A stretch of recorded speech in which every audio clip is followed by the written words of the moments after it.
Welcome to my channel Hindi Learning Through English. Today we will do the chapter Sapno Ke Sedin from the textbook Sanchayan. The author is Gurdayal Singh.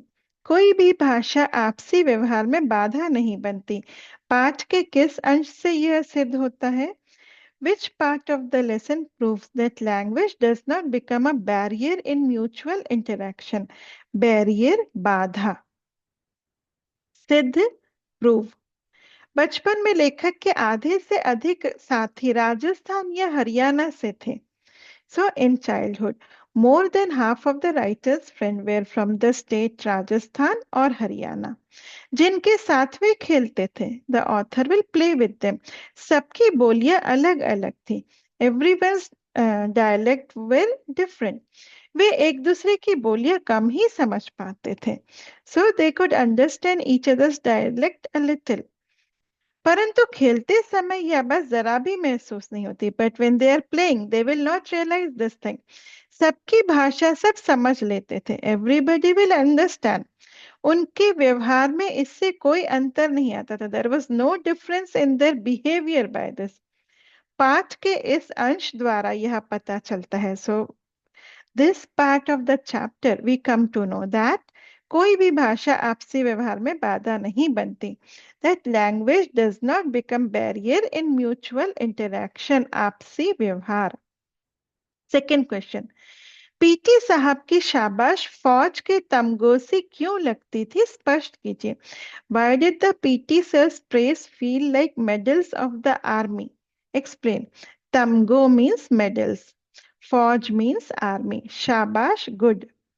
PT साहब प्रीतम चंद बहुत सख्त अध्यापक थे। Very strict teacher. यदि कोई लड़का कतार से सिर इधर उधर हिला लेता, if some boy standing in the line, if he will move his head here and there, या दूसरी पिंडली खुजलाने लगता और जस्ट स्क्रैचिंग हिज लेग, तो वे उस लड़के पर बाघ की तरह झपट पड़ते। Then he will attack on that boy like a tiger.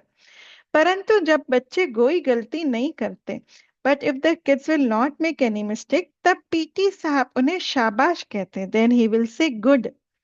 बच्चे शाबाश शब्द सुनकर बहुत खुश होते। Kids will become very happy, क्योंकि उन्हें लगता, दे फील कि जैसे सेना में सिपाहियों को बहादुरी के लिए तमगे दिए जाते हैं। So in the army the soldiers will get the medal for their bravery.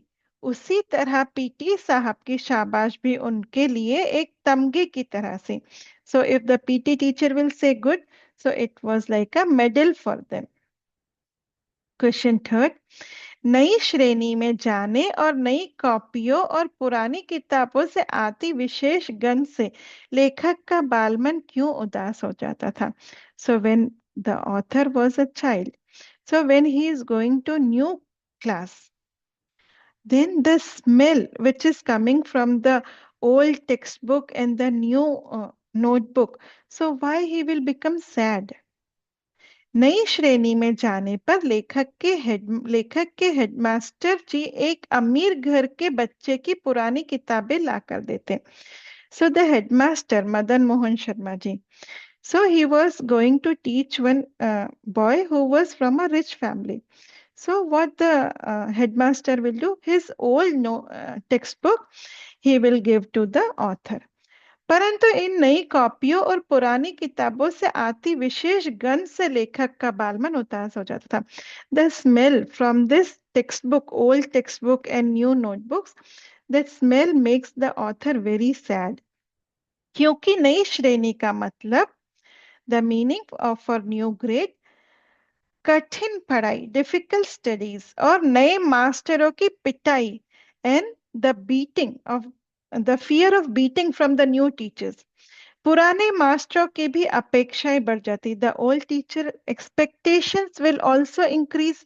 उन्हें लगता था कि नई श्रेणी में आने से बच्चे तेज हो गए हैं, because they will feel that now you have come to the higher grade, so you should be more smarter.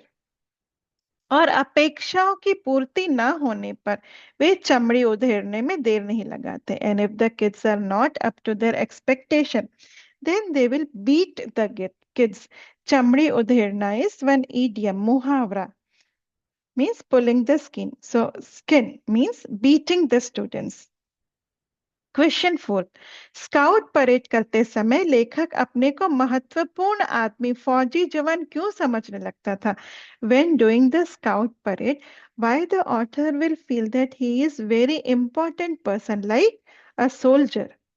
Scout parade में लेखक साफ सुथरे धोबी के धुले कपड़े, neat and clean clothes washed by the washerman, polish किए हुए बूट पॉलिश्ड शूज, जुराबे मीन्स सॉक्स पहनकर, सो वियरिंग सॉक्स, जब ठक ठक करके चलता, so he will walk and the ठक ठक sound will come from the shoes, तो वह अपने आप को फौजी जवान से कम नहीं समझता. He will think that I am no less than a soldier. अक्कड़ कर चलता, when he will walk straight, तो अपने अंदर एक फौजी जैसा गर्व और गर्व की भावना महसूस करता था. So he will feel a feeling of pride inside him. Headmaster Sharma ji ने पीटी साहब को क्यों मुअत्तल कर दिया? Why headmaster Sharma, Madan Mohan Sharma ji, suspended the PT teacher? एक दिन मास्टर प्रीतम चंद ने, सॉरी एक दिन पीटी प्रीतम चंद कक्षा में बच्चों को फारसी के शब्दरूप याद करने के लिए दिए. So the PT Pritam Chand sir asked the students to learn the word meanings. परंतु बच्चे यह शब्दरूप याद नहीं कर पाए. But they were unable to learn this word meaning because Farsi was a difficult language for the kids. इस पर master जी ने उन्हें मुर्गा बना दिया. So he punished the students. बच्चे इसे सहन नहीं कर पाए. The kids were not able to tolerate this. कुछ ही देर बाद उसी समय नम्र हृदय हेडमास्टर जी वहां से गुजरे. Now headmaster Sharma, he was very kind person, he pass from there. बच्चों की हालत देखकर इसे सहन नहीं कर सके. By seeing the condition of the kids, he was not able to tolerate and he immediately suspended the PT teacher. PT master को मुअत्तल कर दिया, पीटी सर को मुअत्तल कर दिया. क्वेश्चन 6, लेखक के अनुसार उन्हें स्कूल खुशी से भागे जाने की जगह न लगने पर भी कब और क्यों उन्हें स्कूल जाना अच्छा लगता था? According to the writer, even though the school did not feel like a place to go happily, when and why did he start liking to go to the school? लेखक के अनुसार, according to the author, उन्हें school जाना बिल्कुल अच्छा नहीं लगता था. He did not like to go to school at all. परंतु जब स्कूल में रंग बिरंगे झंडे लेकर, कलरफुल फ्लैग, गले में रुमाल बांधकर, रुमाल is handkerchief, tying the handkerchief on the neck, master Pritam Chand parade करवाते, they will do the parade, तो लेखक को बहुत अच्छा लगता. सो दैट टाइम लेखक was liking to go to the school. सब बच्चे ठक ठक करते हुए right turn, left turn, about turn करते. मास्टर जी उन्हें शाबाश कहते and the PT teacher will say good. यह सुनकर लेखक को पूरे साल की मिली good. So how many good the whole year they were getting in the notebook. So से भी ज्यादा अच्छा, they will become more happy than all this. इस कारण लेखक को स्कूल जाना अच्छा लगने लगा. So that time they like to go to school. लेखक अपने छात्र जीवन में स्कूल से छुट्टियों में मिले काम को पूरा करने के लिए क्या-क्या योजनाएं बनाया करते थे? What all planning the kids will make to complete their holiday homework, और उसे पूरा न कर पाने की स्थिति में, and they were not able to complete the homework. So in that situation, स्थिति situation, किसकी भांति बहादुर बनने की कल्पना किया करते? So they will think about whom they should become brave like whom. Kalpana means imagine. लेखक की स्कूल की छुट्टियां होती और उनमें जो काम करने के लिए मिलता, so in the vacation the homework, उसे पूरा करने के लिए लेखक समय सारणी बनाता. So the author will make the time table. कौन सा काम, कितना काम एक दिन में पूरा करना है, which work, how much work he has to complete in one day, यह सब तय करने के लिए लेखक समय सारिणी बनाता. So to decide all this the author will make the time table. लेकिन खेल कूद में लेखक का समय बीत जाता, but his time will go in playing, और काम पूरा नहीं हो पाता. He will not able to complete the work. धीरे धीरे समय निकलने लगता है, द टाइम विल गो। तो लेखक ओमा नामक ठिगने और बलिष्ठ लड़के जैसा बहादुर बनने की कल्पना करता। लेखक will imagine of a boy named Oma who was short, Thigna, short, and Balisht, strong. So, like that, the author will think that I should also become brave like him. Question 8. पाठ में वर्णित घटनाओं के आधार पर PT sir की चारित्रिक घटनाओं पर प्रकाश डालिए. So, according to the incidents in the chapter, we have to tell about the characteristics of PT sir. PT sir शरीर से दुबले पतले और ठिकने कटके थे. So he was thin and short in height. कदिस हाइट. उनकी आंखें भूरी और तेज थी. His eyes were brown and he was having sharp eyes. वे खादी वर्दी और लंबे जूते पहनते थे. He will wear khadi uniform and long shoes. उन्हें किसी ने हंसते या मुस्कुराते नहीं देखा. Nobody ever seen him that he is smiling और लाफिंग. वे बहुत अनुशासन प्रिय थे. ही लाइक डिसिप्लिन. बच्चे उनका कहना नहीं मानते तो वे दंड देते थे. If the students will not listen to him then he will give the punishment. दंड इज पनिशमेंट. वे कठोर स्वभाव के थे. He was very strict nature. उनके मन में दया भाव नहीं थी. He was not having mercy. दया मीन्स मर्सी. भाव नहीं था, फीलिंग नहीं थी. खाल खींचना उनकी आदत था. सो खाल खींचना, खाल उधेड़ना, चमड़ी उधेड़ना, दिस इज ईडियम, मुहावरा, which means the beating the students, like pulling the skin, which means beating the students. उनकी हैबिट थी, आदत थी. इसके साथ वे स्वाभिमानी भी थे. So he was having self respect. नौकरी से निकाले जाने पर वे हेडमास्टर जी के सामने गिड़गिड़ाए नहीं बल्कि चुपचाप चले गए. सो when he was suspended he did not request the headmaster. He just went out quietly. चुपचाप, quietly. विद्यार्थियों को अनुशासन में रखने के लिए पाठ में अपनाई गई युक्तियों और वर्तमान में स्वीकृत मान्यताओं के संबंध में अपने विचार प्रकट कीजिए. So to keep the students in discipline, अनुशासन means discipline. So in the chapter, there are few points are there to keep the students in discipline. And वर्तमान में, in present time, what are the expected reasons to keep our students in discipline? How we are doing in today's time? So this we have to write our thoughts and we have to write this answer. So in this chapter and in present time, संबंध means in context, relation to that. पाठ में अनुशासन रखने के लिए कठोर दंड, मारपीट जैसी युक्ति अपनाई गई है. In the chapter very strict punishment, beating, all this things are there. परंतु वर्तमान में, बट इन प्रेजेंट टाइम, यह निंदनीय माना जाता है. It is not at all accepted. आजकल अध्यापकों को प्रशिक्षण दिया जाता है. Nowadays the teachers are getting training कि वे बच्चों की भावनाओं को समझे. That they should understand the feelings of the students.